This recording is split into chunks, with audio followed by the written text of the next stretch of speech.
m'appelle Antonin Charbouillot, j'ai 27 ans et puis je suis explorateur et auteur et photographe, particulièrement photographe plutôt, du Grand Nord. Et je travaille particulièrement en Alaska sur la thématique du sauvage. Que venez-vous présenter aux écrans de l'aventure? Eh bien, je viens présenter une exposition qui s'appelle Et le loup continue de courir dans les forêts d'Alaska, qui est en fait une exposition qui est basée sur mon premier livre, qui est intitulé du même nom.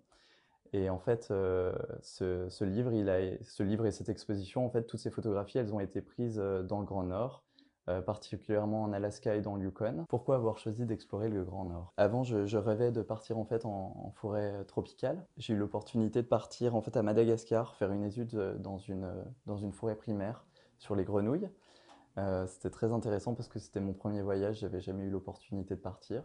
Mais je crois que ça a aussi, suite à ça, quand j'ai arrêté mes études et que je me suis concentré sur la photographie, je me suis dit que j'avais envie d'aller voir autre chose. Et j'ai commencé à rêver du loup et du nord, et donc j'ai rejoint l'Alaska. Comment la littérature influence vos photos? Il y a les récits de Jack London, mais que je m'étais vraiment refusé de lire avant d'avoir terminé mon premier livre, parce que j'avais peur d'être trop influencé par ces récits. Donc j'ai pu le lire une fois, mon livre publié. Et il a une manière d'écrire aussi avec beaucoup de passages très sombres.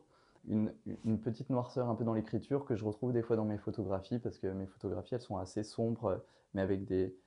C'est très basé sur la lumière, c'est assez, voilà, assez fin là-dessus.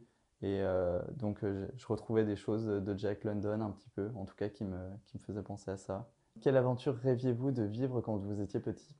Je ne sais pas si je rêvais vraiment d'un endroit en particulier.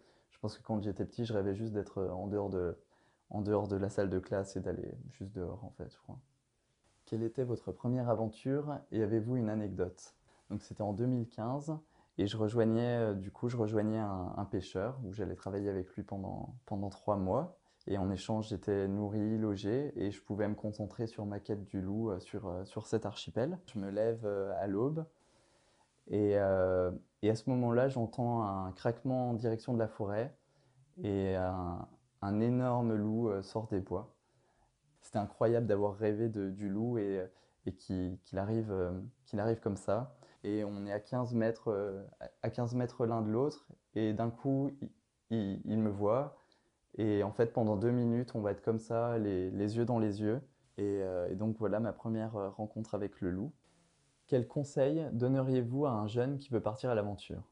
Si quelqu'un a envie de faire une aventure, qu'il fasse une aventure, s'il a envie de faire un film, qu'il fasse un film, s'il a envie d'écrire un livre, qu'il écrive un livre. Ça n'a aucun rapport avec l'école, ça n'a aucun rapport avec... En fait, on fixe nos propres limites. Aujourd'hui, que diriez-vous au vous d'il y a 10 ans? Il y a 10 ans, j'avais 17 ans, j'étais encore au lycée. Jamais je pensais qu'un jour je pourrais vivre de ma passion et de la photo. Je connaissais rien à rien. Euh, je me dirais juste, bah ouais, continue de croire en tes rêves et tente des choses. Avez-vous encore des rêves d'aventurier? Ouais, ouais, ouais. Par exemple, eh bien là, dimanche, donc dans 3 jours, je pars pour le Yukon à nouveau. Et puis là, c'est pour un nouveau projet sur les histoires d'ours. Et ça va être intense. Je pense que ça va sûrement durer 1 an ou plusieurs années avant de sortir peut-être un livre, peut-être un film, peut-être rien, après tout, c'est pas très grave. Pour finir, une petite surprise vous attend. Dans le chapeau devant vous se trouvent des questions posées par de jeunes pousses très curieuses.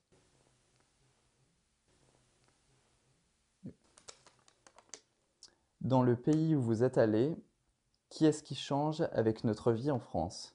Oui, il y a énormément de choses qui changent. Ce qui change peut-être par rapport en France, pour moi, la grande différence, c'est les grandes étendues sauvages peut-être. En France, c'est vrai on laisse assez peu la place aux sauvages. J'ai à cœur aussi de pouvoir un petit peu œuvrer pour le sauvage en France après avoir eu ces expériences comme ça à l'étranger. Un dernier mot pour nous?